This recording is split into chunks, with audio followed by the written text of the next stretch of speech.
Good morning, guys. Today, Will Smith shares with us a simple piece of advice in his top 10 rules for success, and that is be great. And for him, he shares with us how he truly believes that we are all great, that he himself is great. And because he believes that, he says so definitely and passionately that this is what he believes, and he's willing to die for it. That's how convinced he is that he's great. So do you think of yourself as being great? I mean, really? Think about yourself that way? I know for myself, I finally see myself that way. And it's changed everything. It's reminded me that there's so much to learn, so much to know, and so much to grow with. So I want to remind you, you are great. Look at Will Smith. Learn from his life. This is an amazing thinker. If you think of yourself as great, you will eventually start to do the great things you're meant to do. Have a great morning, everyone.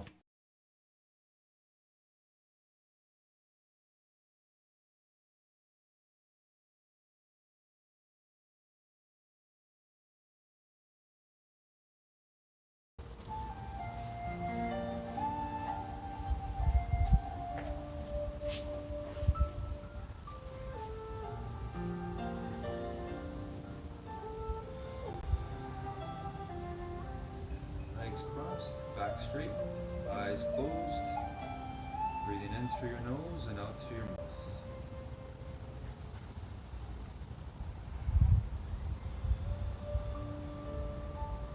Feeling that power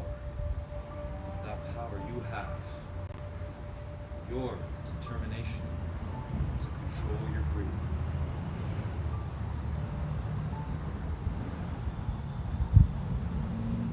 The same way you can take control of your mind anywhere you are, whatever you're doing.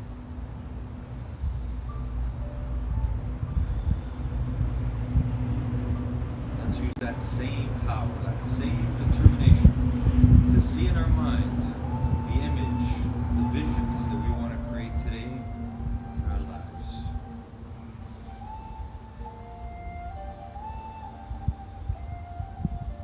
Let's see ourselves doing the best we can on all of the stretches and exercises we do together here and now.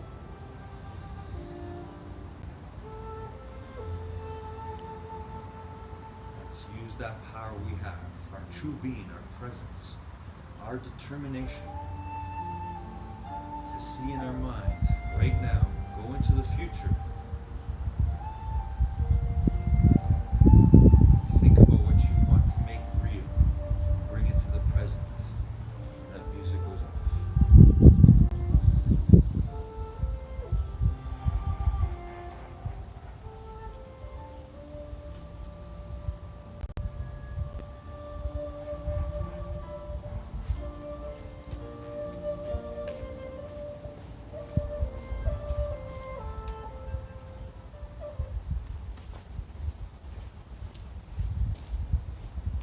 All right, good morning, determination. How's everyone doing today? Another beautiful day here, outdoors. If you're indoors, wherever you are, let's go, everybody. Here we go. Another wonderful moment together. Another great day in the gym of life. Gym of life never ends. So here we go. We're going to start when I say go. We're going to start jogging on the spot, doing the best jog we can, best jog we've ever done, or we can simply walk on the spot. So depending on how much space you have, we should be able to do this within the space that we have. So here we go. Ready, everybody? When I say go, your best jog ever.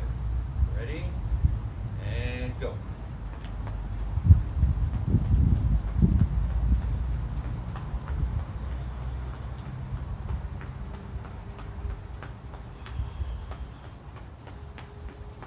Still focused on our breathing.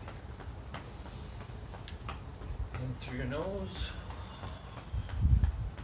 out through your mouth.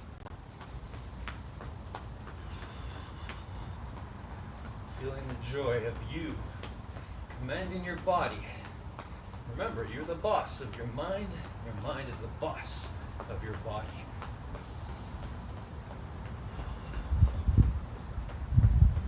Almost there. Let's go, everybody. Keep going.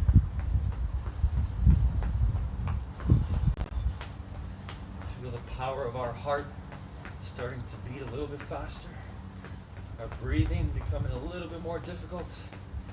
But feel our power still controlling our breathing. And stop. All right, back to our best walk, either side to side, or simply walking on the spine. Focused on our breathing, in through your nose and out through your mouth. Oh wow, what a day. What another pristine, perfect day. Enjoy every moment, wherever you are, enjoy this. Enjoy your power, your gift, to always work on your mind and your body. Always in the gym of life. Okay, everybody, let's start with our 10 shoulder rolls forward. Here we go, ready? And go. Feel the joy of you rolling your shoulders forward, being able to do that.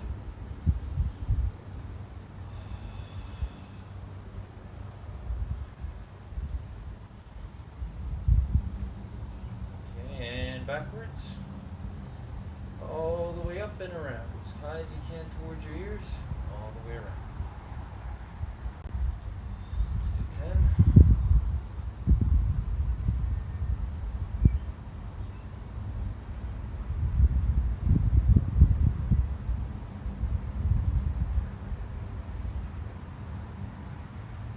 Alright, and stop. Let's do arm circles forward, big arm circles. 10 forward.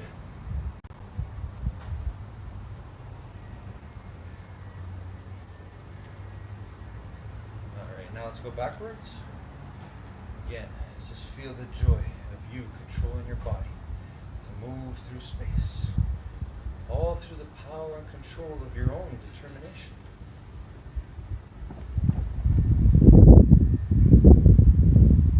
Alright, good work everybody. Hands on your hips, bend your knees and side stretch. 5 on each side.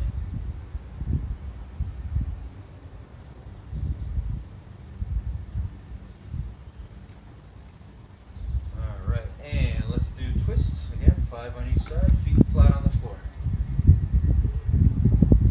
Really think about what you're doing. Really enjoy being in this moment, here, right now. The power of your presence. Alright, everyone, and let's reach for the ceiling on our toes or reach for the sky, wherever you are. Here we go.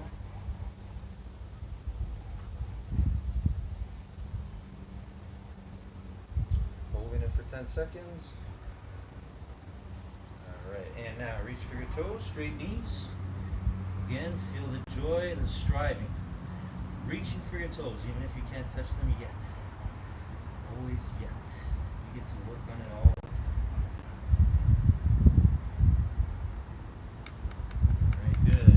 Back up. Okay, let's work on our balance. Grab one leg and find your balance. Bend the other knee if you have to. Hold it for 10. Pull that leg back. Feel the power of you finding your balance in this moment. Hold it there. And switch to the leg. And bend that knee. Imagine you've got roots going under your feet, going through the ground.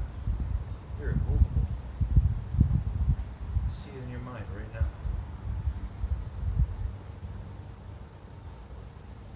Excellent. All right, and let's hug our knee this time. Bend the other knee if you have to. Big hug. And find that balance again. Hold it for 10 seconds. Lose your balance, you get it right back. Feel your mind controlling your body. Feel you controlling your mind right now. And switch to the side. Find that balance, bend that other knee, and bring that leg up, all the way up.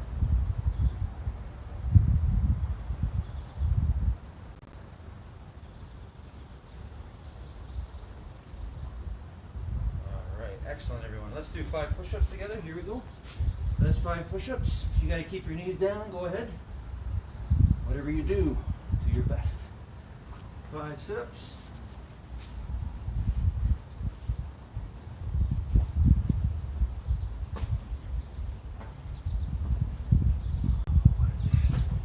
What a moment. All right, and let's do 5 squats, our best 5 squats. Here we go. Feet flat on the floor, looking straight ahead, bending the knees all the way down, all the way up. All right, let's do lunges now. 3 on each side. Our best lunges. Keeping that back straight if we can, looking straight ahead. Excellent. All right, let's do 10-second plank. Belly's knees off the ground. Always thinking about our bringing ourselves back to our presence, our being.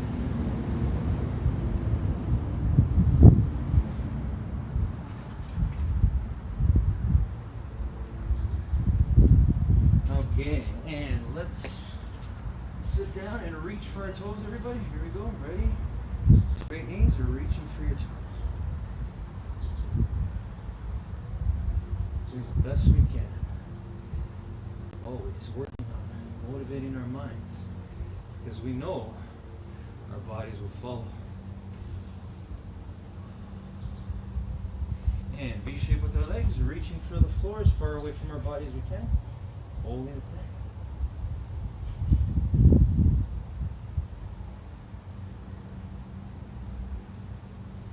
And reach for one side, hold it there.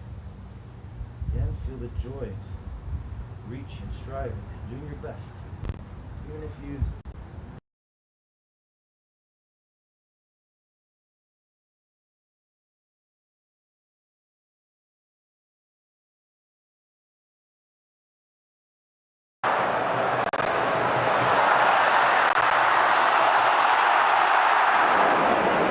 still in there for Barcelona. Messi! Almost 1 minute of the 3 added on have gone. Here's Messi! 4-0!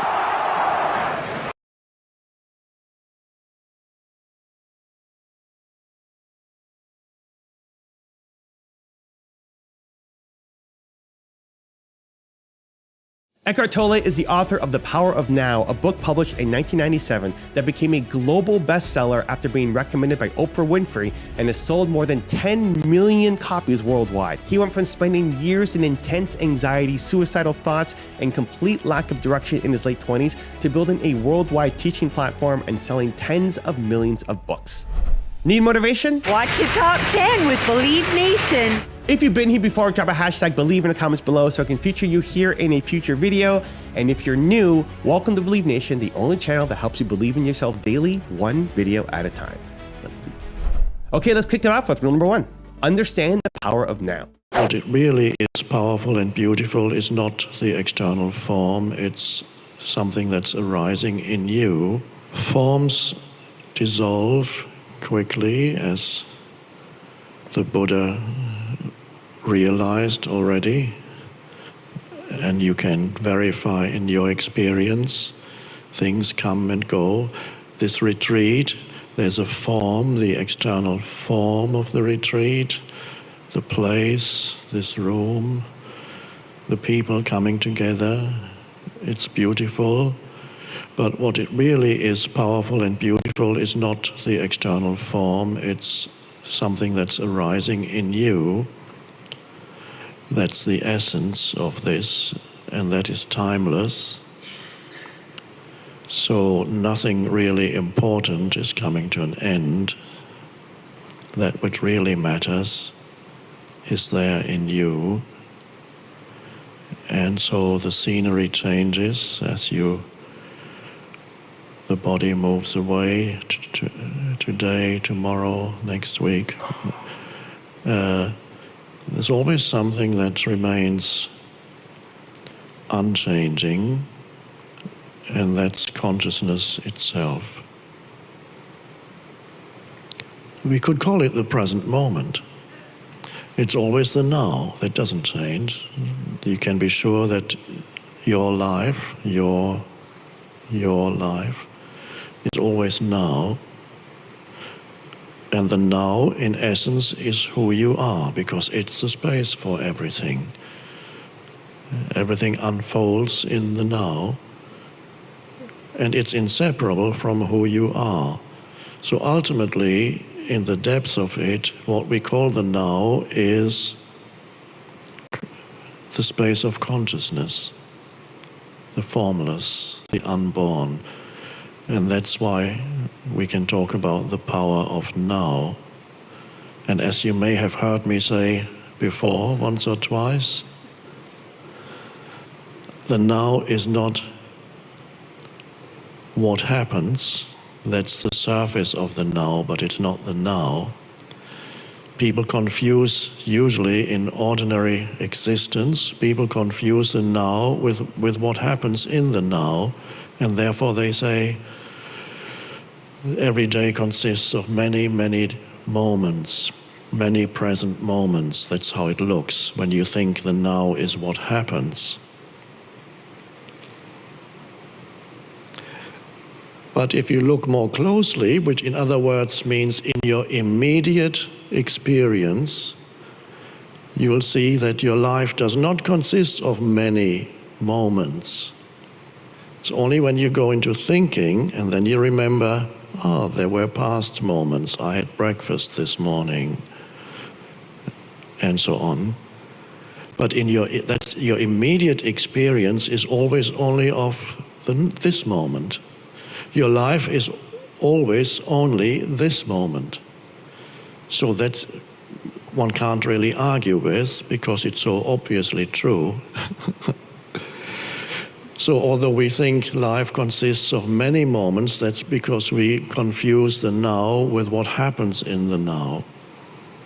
That, of course, changes continuously. That's what the Buddha refers to as the fact of impermanence. And that's what the pre-Socratic philosopher Heraclitus or Heraclitus, who lived about the same time as the Buddha, 500 or so years BC, he had this famous saying, I believe in Greek it's panta rei, which means everything flows. And he said you cannot step into the same river twice because everything is different water. So everything is continuous flux. He saw that as the essence of all life, which is true on the surface of things.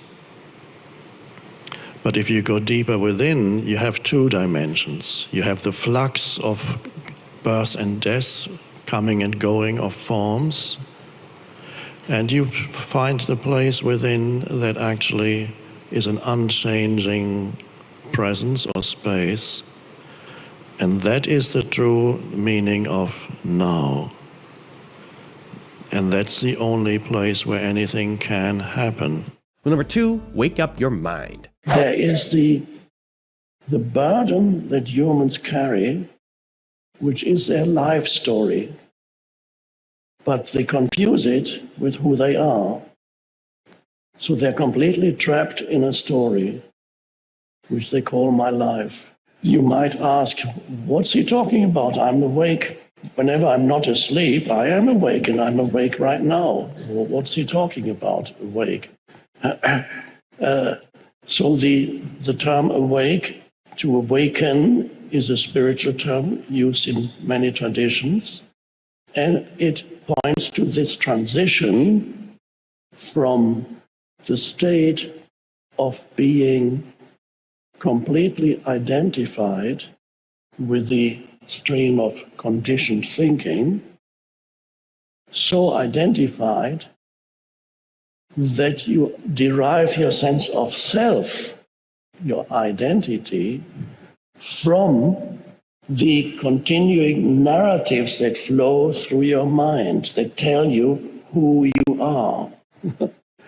So your sense of self is derived from that stream of unconscious conditioned thinking, stories you tell yourself. And everybody has a story. There's one main story, and there are several subsidiary stories that relate to the main story. The main story is what you call my life. My life. Oh, it's problematic. Let me think about it. And the more you think about your life, the more problematic it gets, obviously. My life, many people carry a huge burden daily, and this burden that they carry is my life, which is the self. It's the self that's created by the mental narratives, the emotions that accompany the narrative. That's me in my life. And of course, it's never satisfying for very long. It's always something, often it's horrible. Some people carry an almost permanent burden in their mental emotional field, which they don't recognize it as self-created.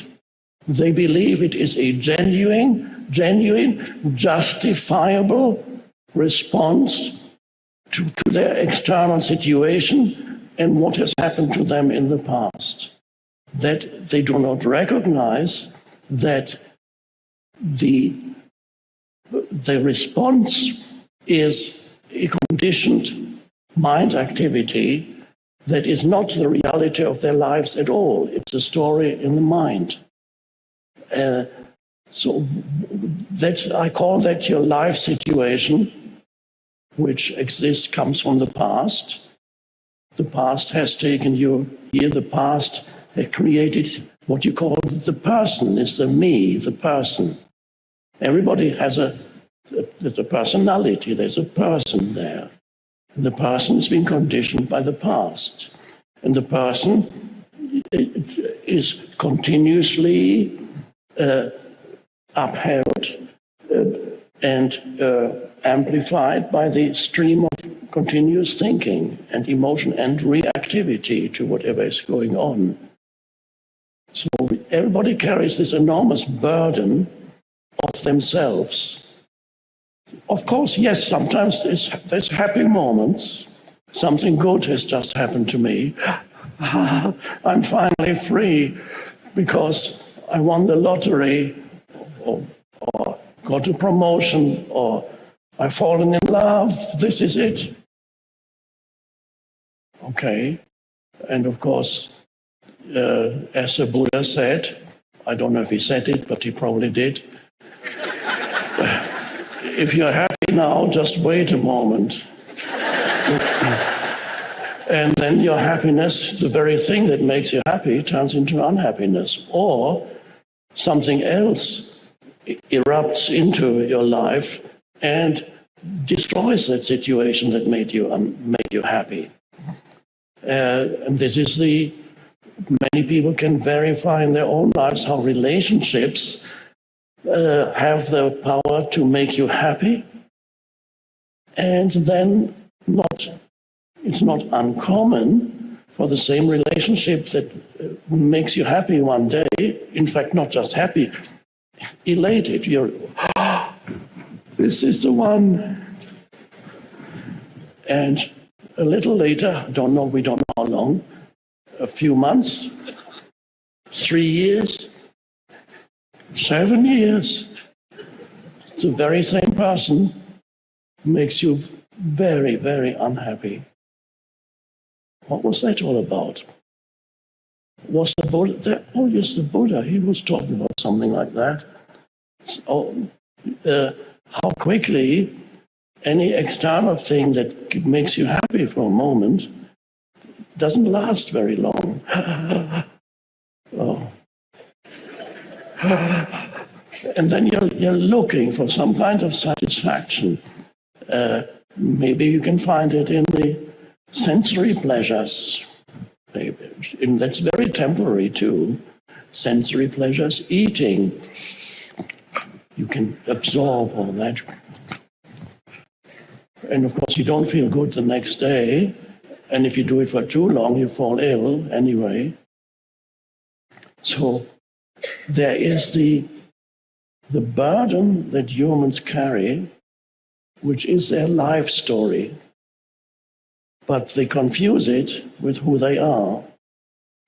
So they're completely trapped in a story, which they call my life. And it's heavy for most humans. It's heavy. You think others do not experience the heaviness of themselves because they post happy pictures on Facebook. And then you feel, I'm the only one who is miserable because they're all happy.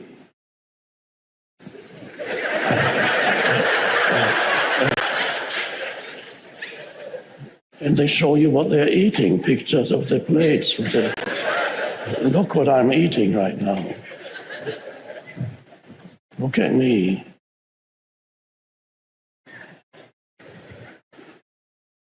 Identification with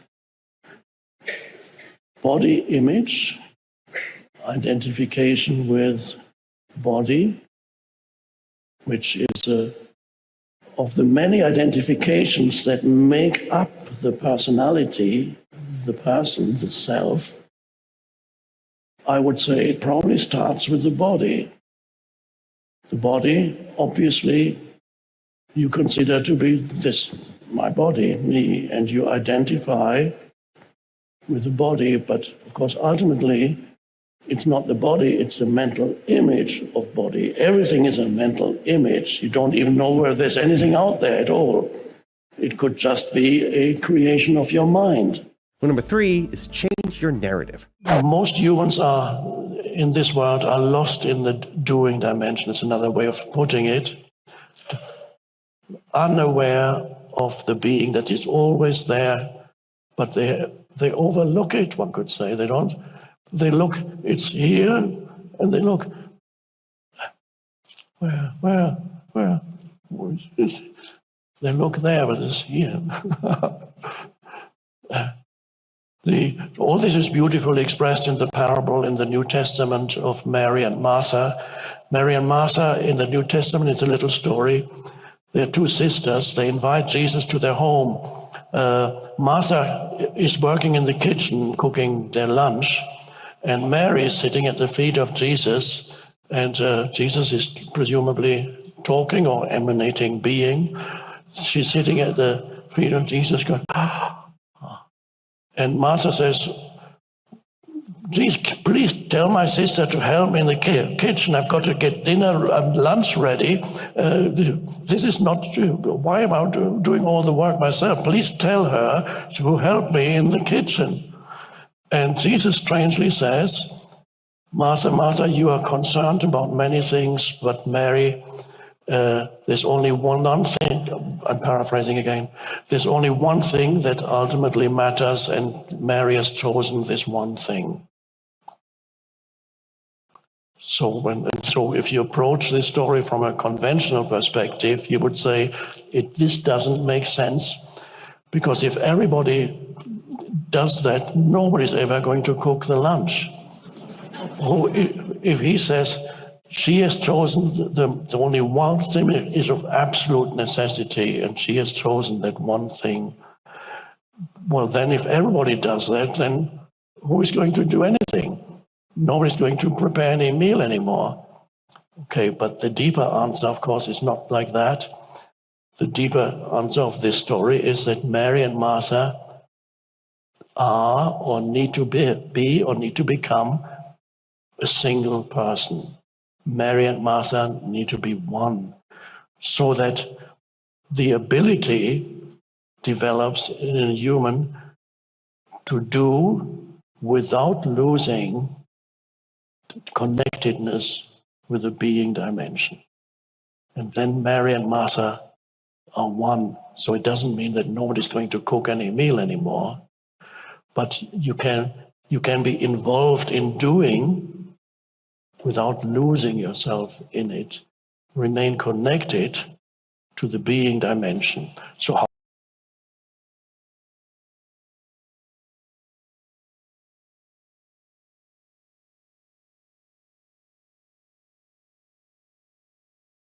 Good afternoon, everyone. Greatness takes determination. It takes that relentless drive of determination to bring out your greatness.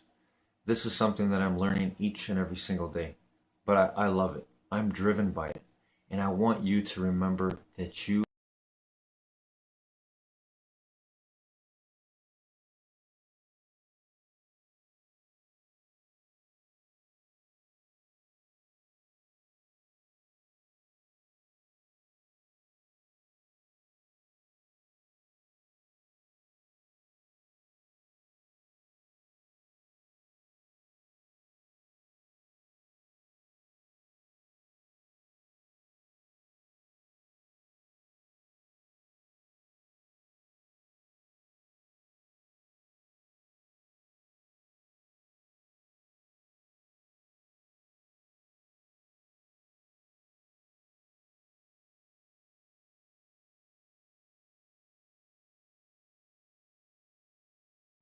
have your greatness in you, but it's not this thing that is just going to magically come, or that it's going to just somehow, some way manifest itself. You're meant to bring that greatness out, but through hard work, little by little, day by day, choice by choice. And you don't have to look at it as like this totally insurmountable thing that seems so unreachable for you. Just little by little, there's a greatness in the day-to-day of just working on becoming great. So I'm reminding you of that, and I hope you remember that each and every moment. Have a great afternoon.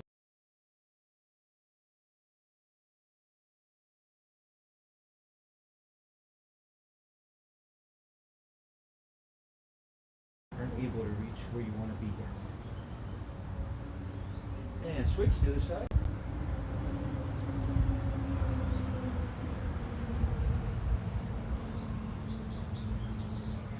Feel the power of you winning right now. Control of your mind. All right, and let's put our feet together and gently push our knees down with our elbows. Here we go. Hold it there for 10.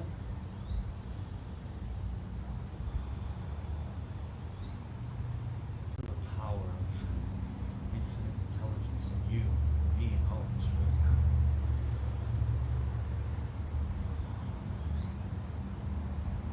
Okay, one leg forward, one leg back. Go as far back as you can. Keep that knee on the ground.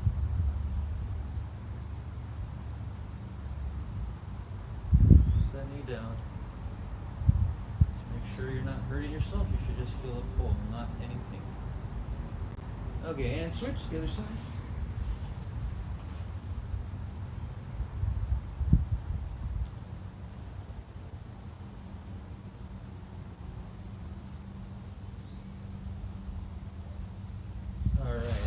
Roll onto our belly and push the ground or the floor and look up at the ceiling or the sky, wherever we are. Here we go. Cobra stretch. Hold it there for 10. Feel the power of your being right here, right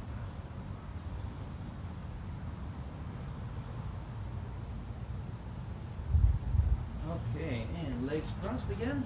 Back straight. Eyes closed. Breathing in through our noses and out through our mouths. Here we go. Going into the future, into our imagination right now. Seeing what we want to do our best on today when that music goes on. For me, I'm going to be working on 2 exercises. One is lunges, as many lunges as I can do within the first song. Second song, as many sit-ups as I can do until that song's over. So what about you? See it in your mind right now. You can play 2 of your own songs. You can listen to the songs I have. But choose your own exercises. If you don't like the ones I'm doing, it doesn't matter. Whatever you're doing, whatever you want to do, whatever movement you want to do safely and effectively, see it in your mind right now before you bring it out into the world.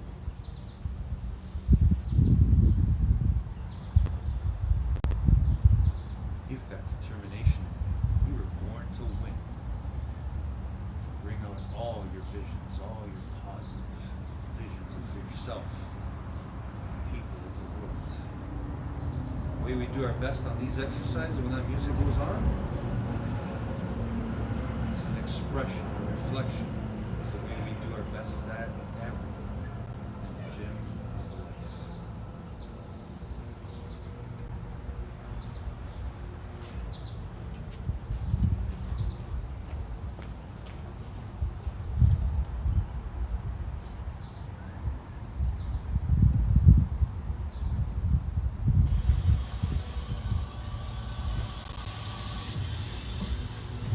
Here we go, determination, lunges for me. You can follow if you want, or you can do whatever it is you want to do, your squats, sit-ups, a dance movement, jumping jacks, whatever exercise you want to do.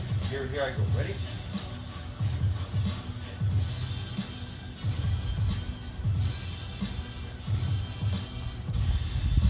All the time, trying to maintain good technique, good form.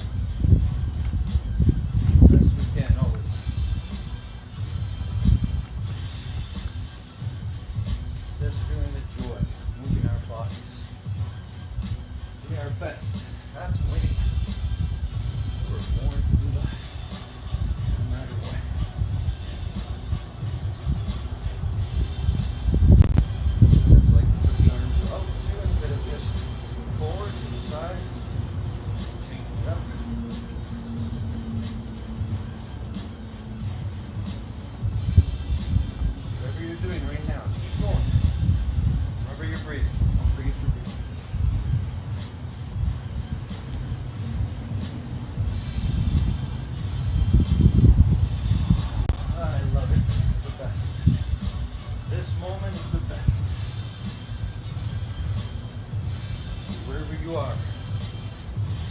you go.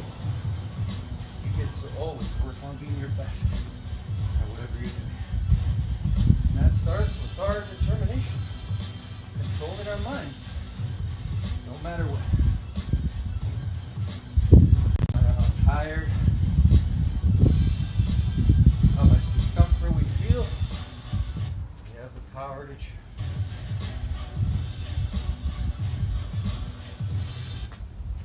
So Liz Mobile just sent me this solar wireless battery pack. Getting rid of that commercial for a second. I really like the build. It's got hand grips on the side. It's sharp. And we'll keep going. Keep going. We don't let anything stop us. Until that song's over.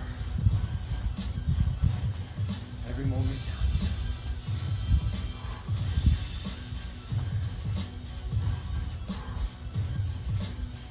If you're doing lunges with me right now, I'm proud of you. You're up. Keep going.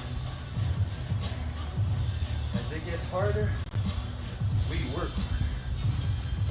That's how powerful we are. We have that determination, that choice, that winning choice.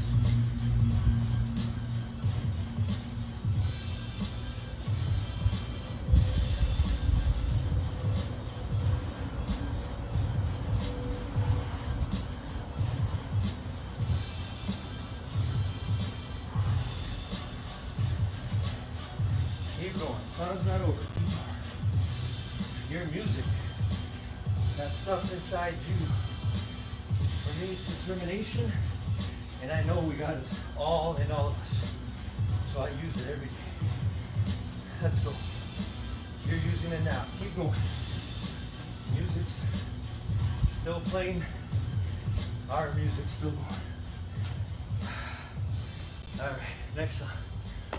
Proud of my effort. Proud of you. If you haven't given up, keep going.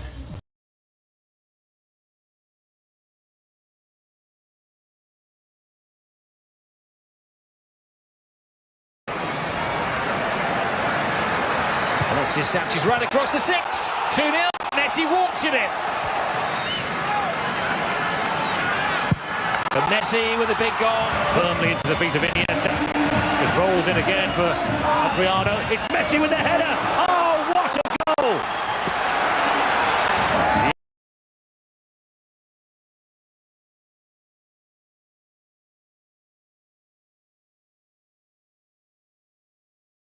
How does it look in practice? Well, you can practice in many, many ways. Let's say in this realm of doing, you become irritated because doing has always an aim. It's in the future, obviously. You're doing something in order to achieve this or that. So you're involved in, but obstacles arise quite often. You do something because you want to get there, but then obstacles arise. People, often it's in the form of other human beings. Human beings can be so difficult, you might have noticed, really obnoxious. They always get in the way of where you want to go to. Sometimes they help, but so you're doing, but you get irritated. This shouldn't be happening. Why is this? Why can't they? Why can't?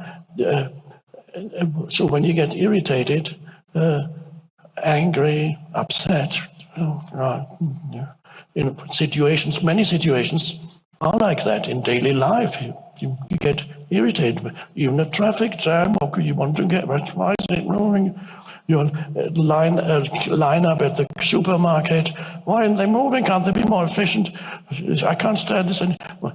And quick, again, here, look at surrender to the present moment. What does that mean? It means you ask yourself when you get irritated or whatever, any form of unhappiness, how would I experience this moment if I did not add any thought to it? So instead of complaining about what's happening, complaining is fine when complaining helps you to change a situation. I'm not talking about that. If you're in a restaurant, you get served soup and the soup is cold, you tell the waiter, this, unless it's gazpacho, then I love that, that's fine, then you don't say this should be hot, no. But if a normal soup is cold, you say, well, can you please change it, the soup is cold, I'm not going to eat this cold soup. You can call that complaining, but something can be done about it, that's fine. But I'm talking about the more habitual complaining that has no purpose whatsoever, except make you irritated and unhappy. So that's how would I experience this moment if I didn't add any thought to it? Let's try it. Let's not add any thought to it. Right? Yeah. It's still the same, but that which created the irritation isn't there anymore. Why not? Because the thing that created the unhappiness wasn't ultimately the situation.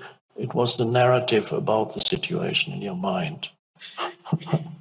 It wasn't the situation. The situation, it just is. Number 4 is go deeper. How to forgive if someone abused and harmed you, and after such trauma, how to feel worthy of love and kindness in your body and in your mind. Well, let's perhaps start with your sense of worthiness, because that is the foundation for forgiveness too.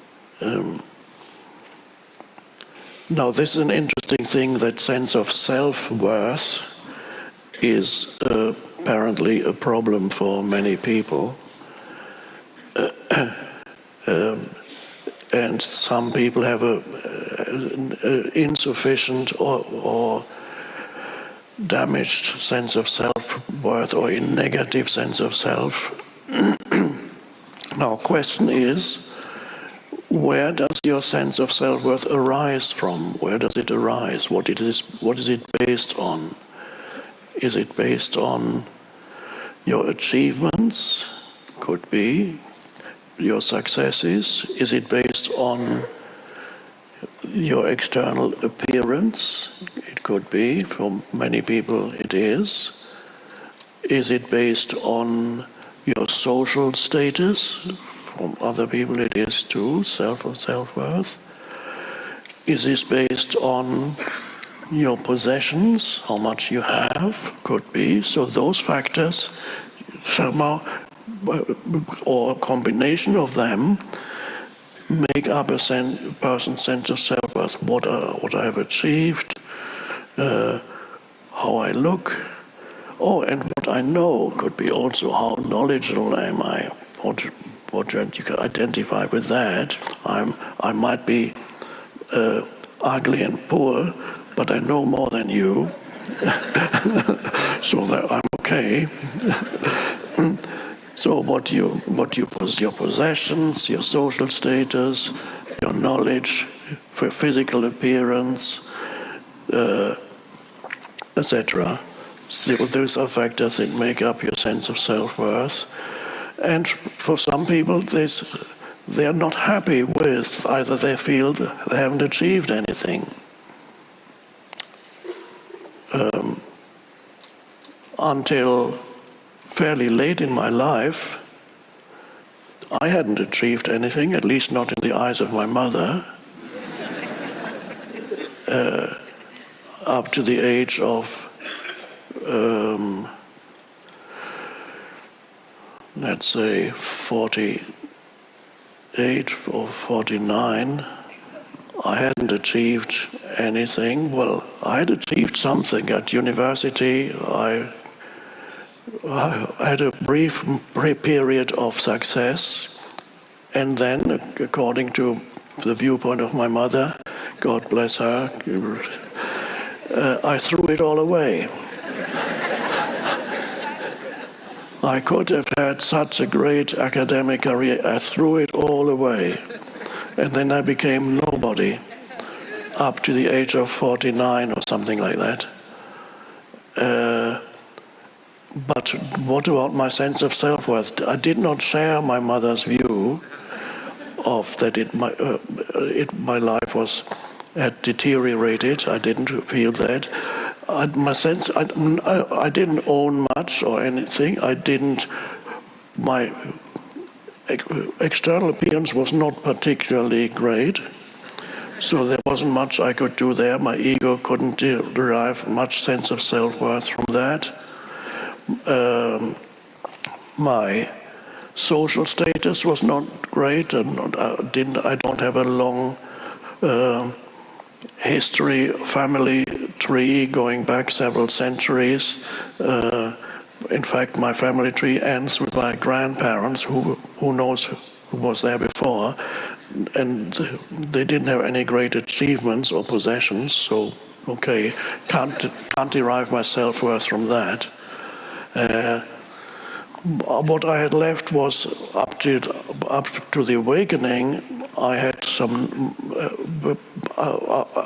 I worked hard at becoming an intellectual, so I was focused on knowledge. That worked for a while, but then I became unhappy with that too. But after the awakening, none of those factors had much to do with my sense of self-worth, because it came from a deeper level. I could sense the being of myself. And that was the greatest and only real self-worth that there is. So, this kind of self-worth is not comparative. All other self-worths are comparative. You feel good in this area because others are not as good. So these are all egoic senses of self-worth. They are all comparative. I look better than these people. I know more than these. I possess more. I have higher social status, whatever it may be. They all comparative. They require you to consider other people inferior in order to have a better sense of self-worth. I'm really proud of myself because I'm so much better than these people. Okay, that's not the real thing, and it doesn't last. The satisfaction doesn't last because the unease will creep back in. Because in many other areas you will be inferior. You might be superior in one, but then you're inferior in another, etc. If you have suffered as a child, if you were not given love as a child, or not sufficient love as a child, if your parents didn't give you much attention because they didn't know, they couldn't help it, otherwise they would have, but then that can become a problem for you in later life, because this lack of having been given recognition and love in childhood can lead to a damaged sense of self, but that still operates on the egoic level, but it is painful. So therefore, for this person, it is important to go deeper and not derive their sense of identity from memories of the past or even certain emotions that still live in you from the past, painful emotions. You recognize them, and then you look back, memories. And so if you go deeper, you become still, and what arises again, is what we've been pointing to throughout here, is the being of you.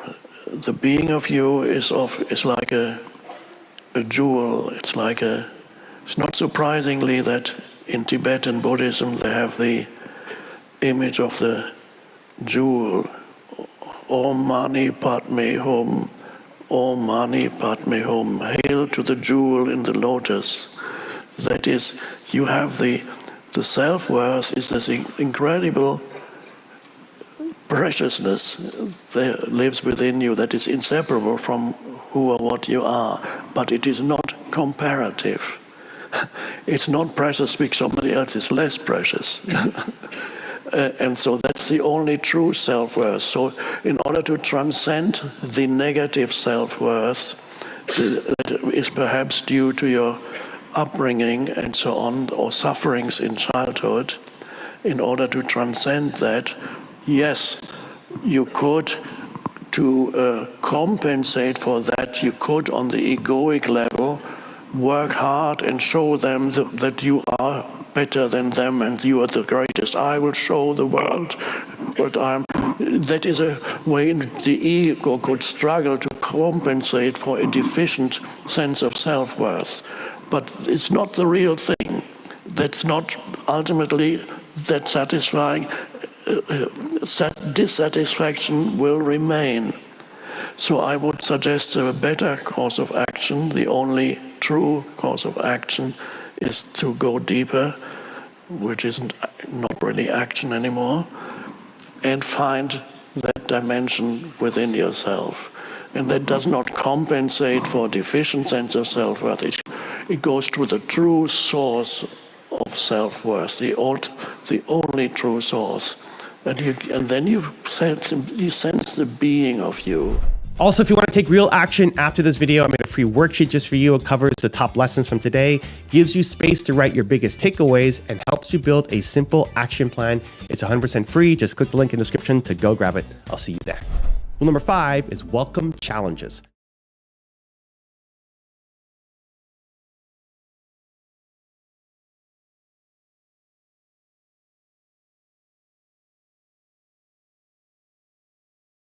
Good evening, guys. As we go on our path to living, laughing, and loving our way to infinite mind wealth, I'm reminded about so many examples of great people today that have made mistakes along the way. And it just reminds me, and all of us hopefully, to just be compassionate, empathetic towards ourselves as we're on this path. And I want to share Les Brown's story. Les Brown, when he was developing himself and he's trying to make a life for himself and fulfill his dreams, he had a dream of buying his mom a home. And when he finally did that, even though he had all the great intentions in the world and he trusted people, unfortunately he was burned by a mistake. And it was in the signing of the home. There was an unpaid debt on it. And so he made the mistake of not looking into whether or not there was any debt payments on it still. And it happens to all of us, but it's okay because he learned from it and his life speaks for itself. Have a great evening, everyone.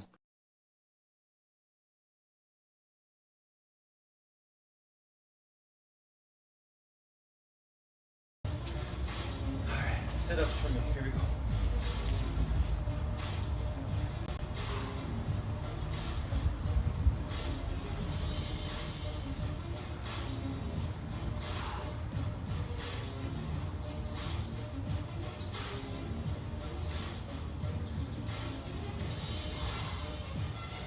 Always control your breathing. Bring it back to that. See the fact that you can still control your breathing, even when your body wants to breathe faster, that's more proof of your determination. You got it in you all the time, no matter what. You can apply this, you can use this energy, whatever you're doing, wherever you are. The way you talk, the way you behave, the way you read, write, the way you're kind and loving. Use determination. Use your power to be positive and never give up. Just like we're doing right now, on these exercises, on these sit-ups. We're not giving up, no matter how hard it's getting. See, we know the truth. If we do what is easy, we give up. Our life will be hard. But if we do what is hard, we never give up. Our life will be easy. So we gotta remember that all the time. That's the power of our determination. Controlling our mind. Motivating the mind so the body will follow.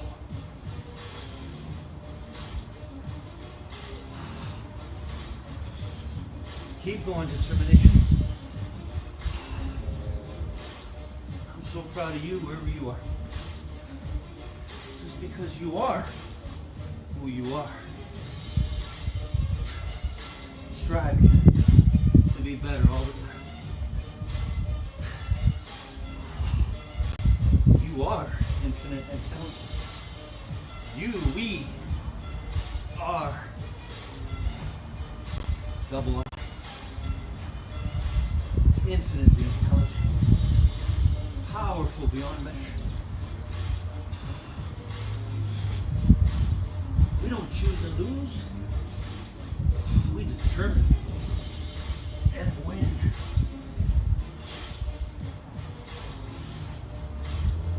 Still with me? Keep going. I love you. So proud of you. Keep going. Even if you stop. Get back up at it again. Keep going. This is the way you're gonna live. Even if you stop, even if you get tired, even if you make mistakes, you're gonna learn. You're gonna get information. And you're gonna eventually win. How powerful you are. That's why I love you and all of us. No matter what.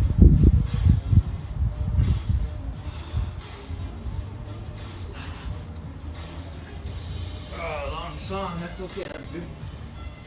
Love it. Keep going. Our body will rest and recover. Almost there.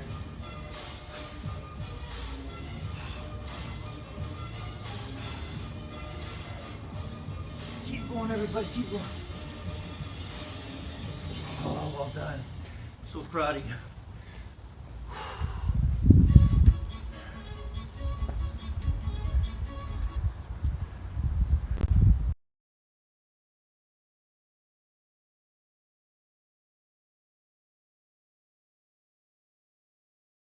He loses it. Now Messi has it. And he goes scurrying towards the defenders again. It's Messi. It's still Messi. It's wonderful. Thiago, first time ball by Pedro. And Messi gets away from the challenge. They're trying to close him down, but they can't stop Lionel Messi. It's Messi. It's another hat-trick. It is another performance of genius from the great man. Alves. Looking for Messi. Oh!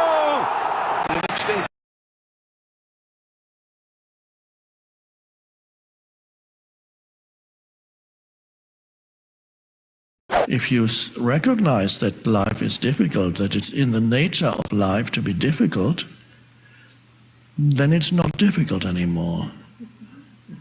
And so what does he mean? If you are only here as the person, it doesn't make much sense. So even if your mind tells you, I can't quite work out what it is he's talking about, of course you can't.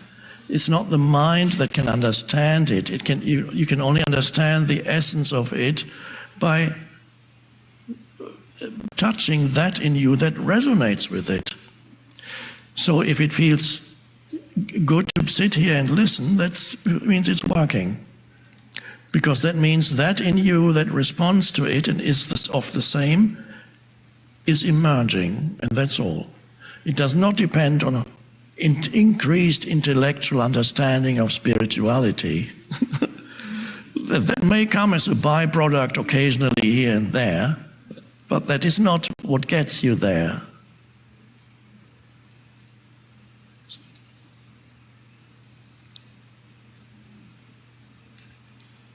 So it's not based on intellectual understanding. In a way, it's almost the opposite of that.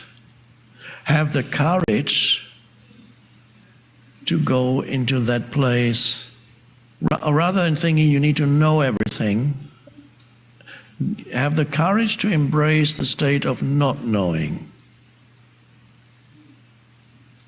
And that's the state when you walk around the campus and you perceive without needing to have some interpretation of what it is you're perceiving. So you don't know anymore. So you have the courage to embrace, inhabit, be the state of not knowing. In the same way, when I start giving a talk, I don't know what I'm going to talk about because I'm not giving the talk. I don't need to know. It would be a terrible burden if I had to know what I'm going to talk about.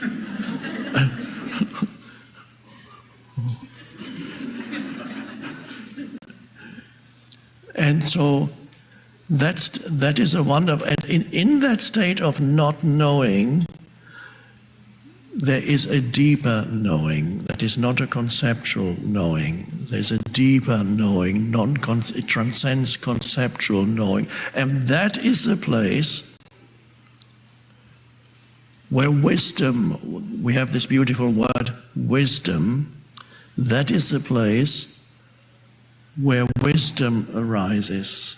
That is the place of wisdom, which is far deeper than intelligence. Many people are intelligent without a shred of wisdom, and it's a very dangerous condition. If humans develop and overdevelop the analytical mind and the ability of the analytical mind to do things without any wisdom, well, it's happening already, it has happened, they create havoc. And so those who are not in touch with that, just cultivating the mind is not only dangerous for the world, it's also dangerous for the individual, because ultimately it leads you to madness. So this is a great adventure, the adventure of consciousness, awakening to itself. And what could be more enjoyable than feeling that you are part of that? You are consciousness awakening through this particular short-lived form. You are the universe awakening. It's an evolutionary, an awakening of consciousness. You're not just a little person. You are something much deeper, and it's the awakening of the universe.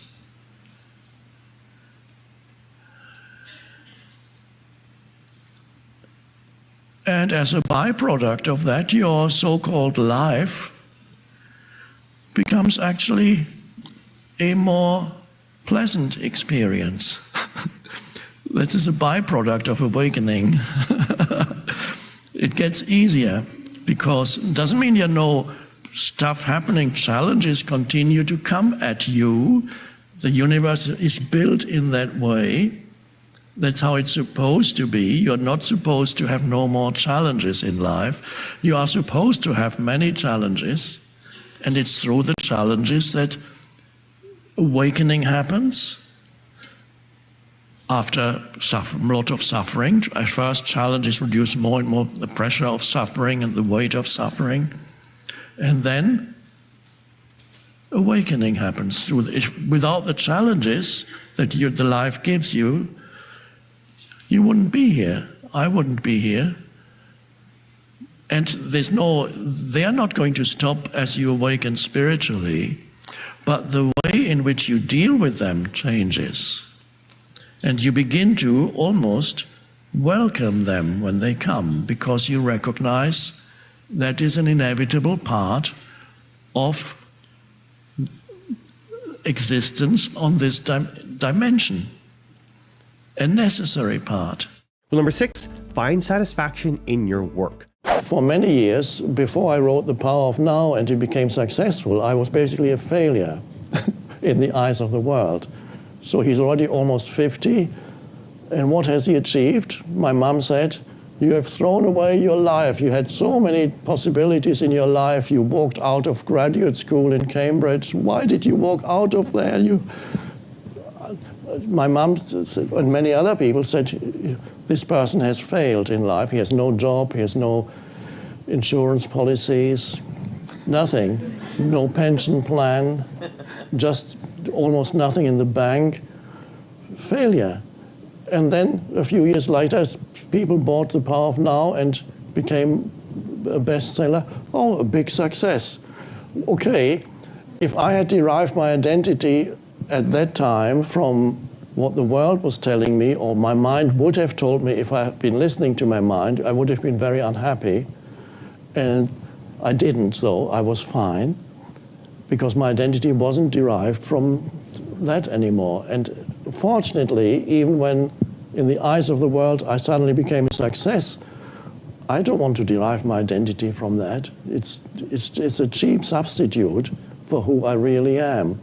So I don't derive, but the satisfaction that comes is the satisfaction that the work that's happening, the teaching that's happening is transforming people's lives. That's very satisfying.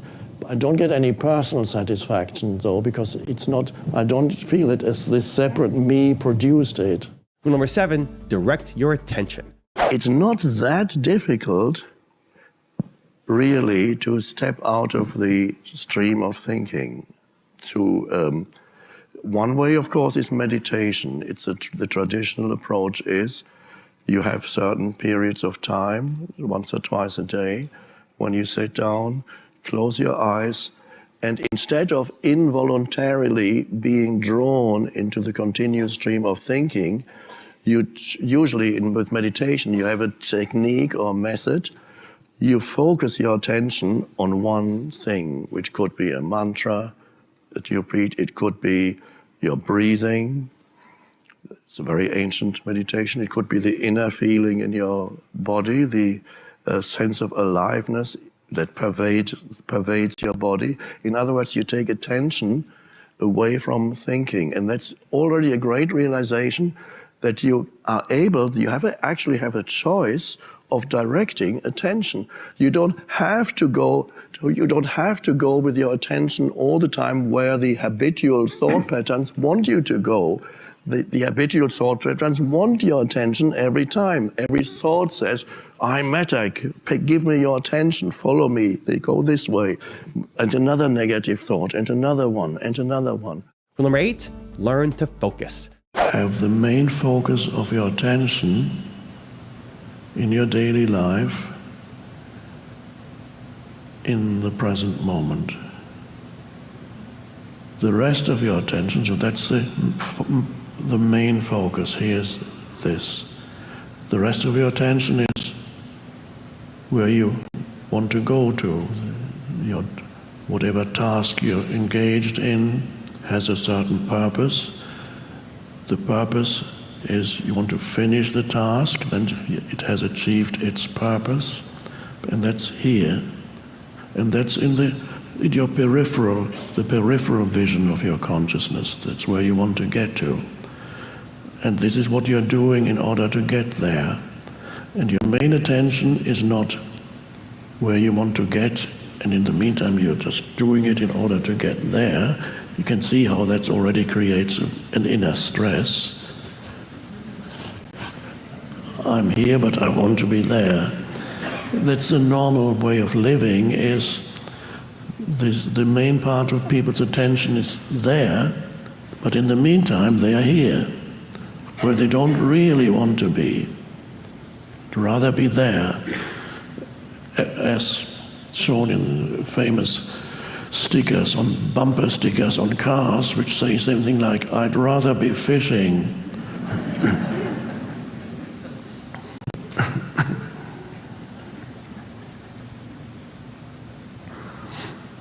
When I visited Ram Das, the spiritual teacher who has now passed away, he lived on Maui. On his car I saw a bumper sticker which said, I'd rather be here now. Number 9, develop your awareness. Does the mind create a physical problem to distract us from emotional pain?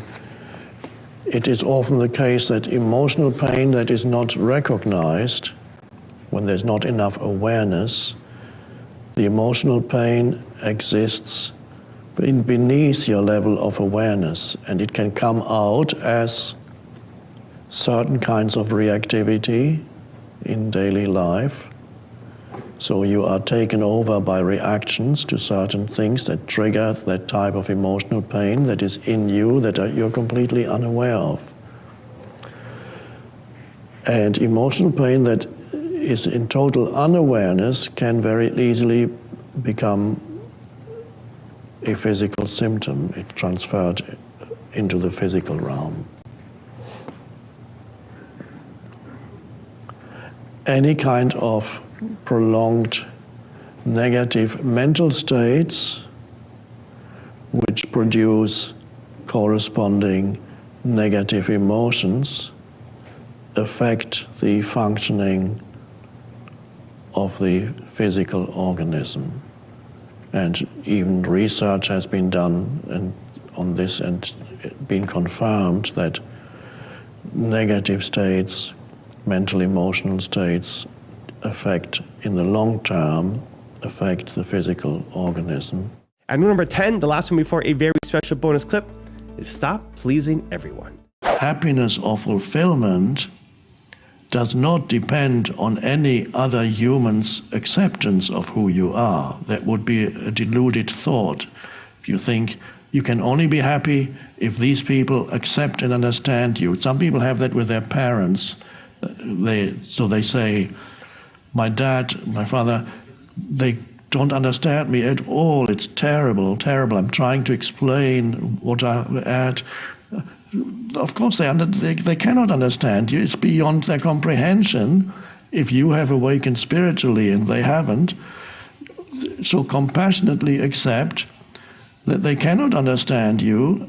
Instead of trying to explain yourself to them, just be there in a loving way with them when you meet for Christmas or Thanksgiving and you hear all the judgments coming at you from them. You should have, why don't you?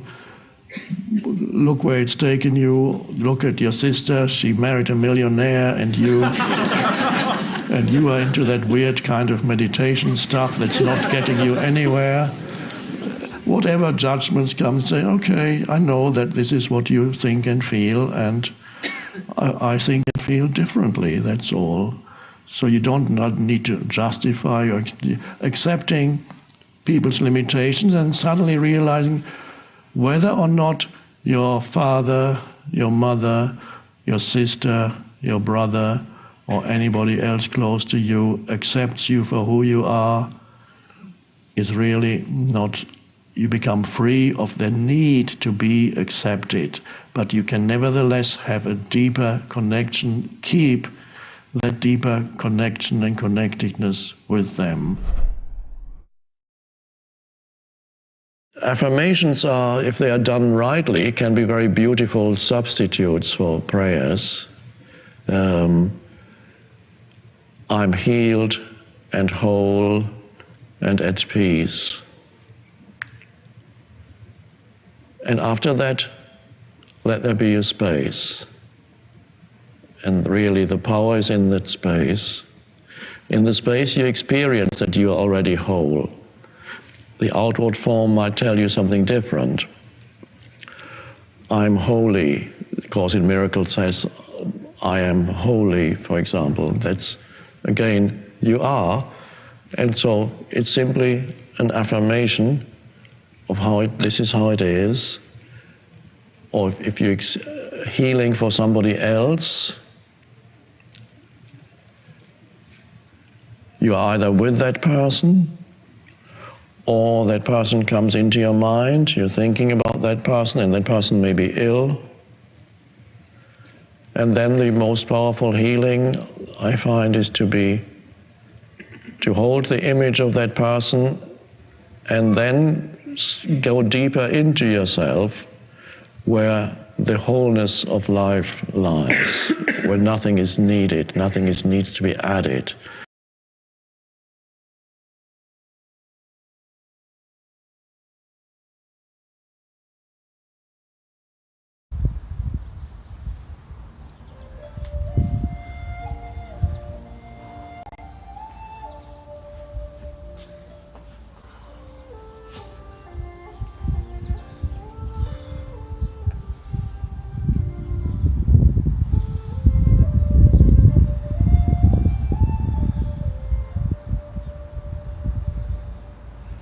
Feel that?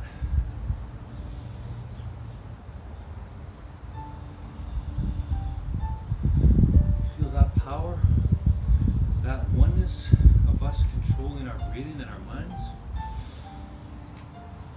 Right here, right now, no matter how hard our movements, exercises were today, no matter how much our body tried to take control of our minds, feel that?